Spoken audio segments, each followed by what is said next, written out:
Okay, folks, it's brisket time. Hang on.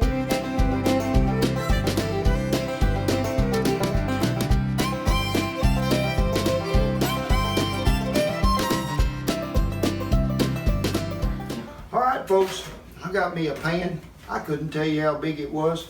It's big enough to hold this brisket. But I like a heavy-duty aluminum foil pan.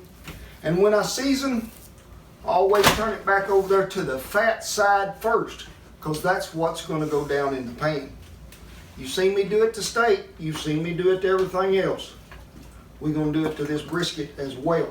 Because what does that lime juice do? Breaks down connective tissue in meat. Red River Ranch original seasoning. And we're not going to go too sparingly, I promise you. Make sure you get this rubbed in really well, everywhere. A lot of folks, I think, would under-season more than they would over-season a piece of meat this size. I think you can see how much we got on there. Let's turn him back over. Lime juice again on this side. More seasoning.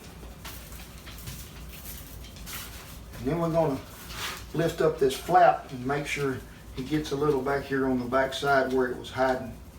We're going to cover this with good heavy aluminum foil and seal it.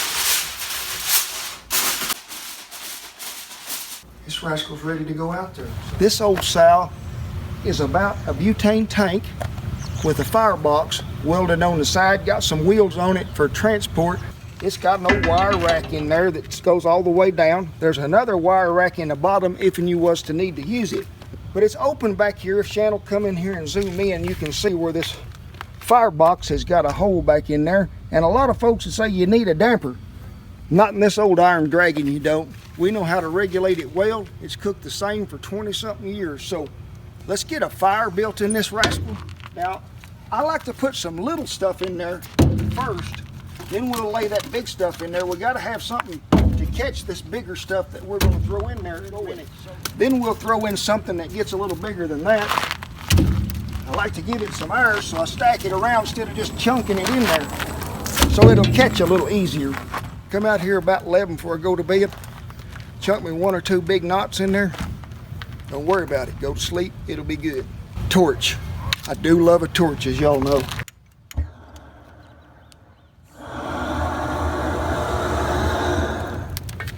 As you can see, there is a pretty good fire going on in that old iron box. Now we're going to shut it down before we ever put a brisket on there and let that thing get down to a normal speed. We're going to choke that oxygen off of it. We got all the doors shut. The little plume up there at the top where the damper is putting out a little smoke. We'll choke that half. There ain't a whole lot of breeze. Things is going straight up. Now if that wind was blowing out of this direction very hard, I'd roll that thing around where it wasn't getting that wind directly through here just in a hurry, making a funnel.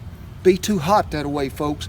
I'll try to give it a little breeze, but I don't want it to be circulating there through there so fast that it's running over 220 degrees. Let's put some brisket on the fire, Frank. Y'all think he's a bird dog? He's a brisket dog.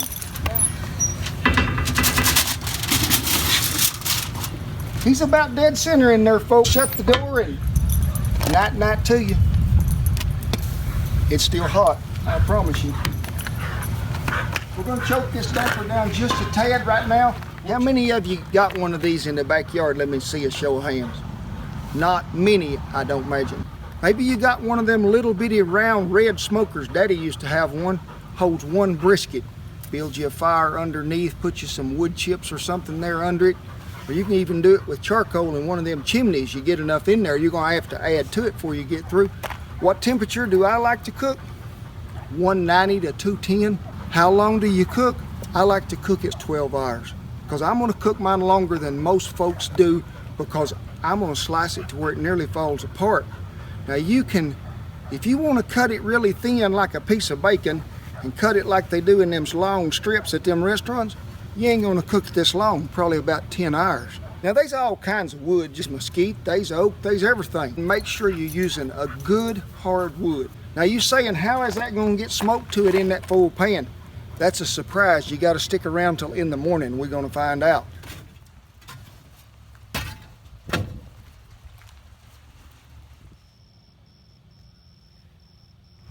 Morning, folks.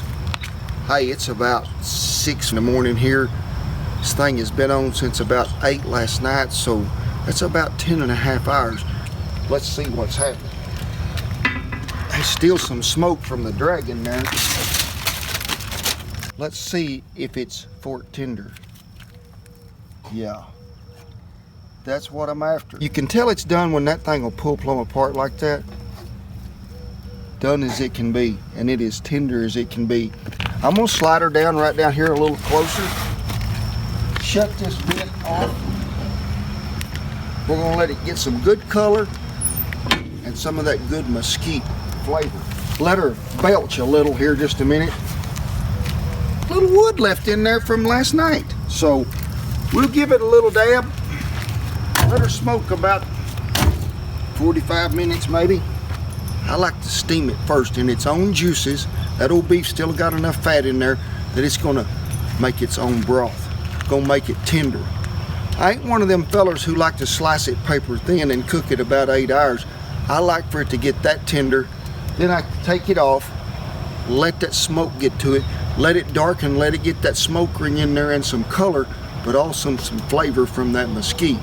We'll come and check the color and see what is happening, but I don't want to dry this out on top or burn it any. So let's check the color situation that the Dragon has done for us. Ooh, that's what I'm after right there. We're gonna take it in the house, but we ain't getting rid of that broth. I'll tell you why here in a little bit. It's set up just a little. It's got a good dark color to it. When you pull this across here, you can see how far that smoke is getting in there. You see that color darken just like it would brown if it was in the oven or something? Hey, you're close. But that too is gonna go by your taste. How much smoke taste do you want on your meat? Because you can see that brisket flat I was telling you about, it's gonna come out first. Good, tender piece of brisket. The grain on this meat running across here, running it this way. Now, it's running at an angle, so I'm gonna try to slice at a little angle here. It's good and tender. I'm gonna get this, what I call this cap out of here. And any of that fat that we might have not trimmed off that you think you want to get rid of, it'll scrape right off there. This is a coarser meat that's on this cap end of this brisket, but it makes great chopped. Now I like to just cut it anywhere you want to start, and then you can just go to chopping as well. But let's take this broth. Let's just pour right in here because I like to save it. Sure, I ain't going to use it all, but if you're going to keep this for any length of time in the ice box or you want to let it set, save you a little of that broth off there. Add to this, then mix whatever kind of barbecue sauce you want with it.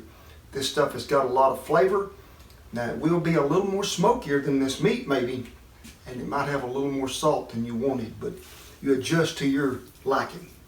If somebody had requested this and me and Shan was going to serve it, I'll slice it best I can, always against the grain, and then I would arrange it in one of them little warming tray pans to where it would stack back up. And I'd put about, maybe this much broth in the bottom of that pan just so it all keeps that flavor, keeps that moisture while we keep it warm. Remember, start out with a good cut of beef. Trim it well or have your butcher trim it. Put it in a full pan, season it really well. Don't under season. Cook it 10, 11 hours. Peel that foil off over. Take your fork, make sure it's fork tender, then pull her back off. Throw a little more wood or wood chip, whatever kind of smoker you got on there, to give it this color, but also to give it more flavor. Slice it, chop it, invite all the neighbors over, have a brisket sandwich. Thank you all so much for stopping by the Dragon Beast out there in the kitchen. Hope you enjoy some brisket. Have a good what's left of summer. God bless you each and every one, and hit the subscribe button.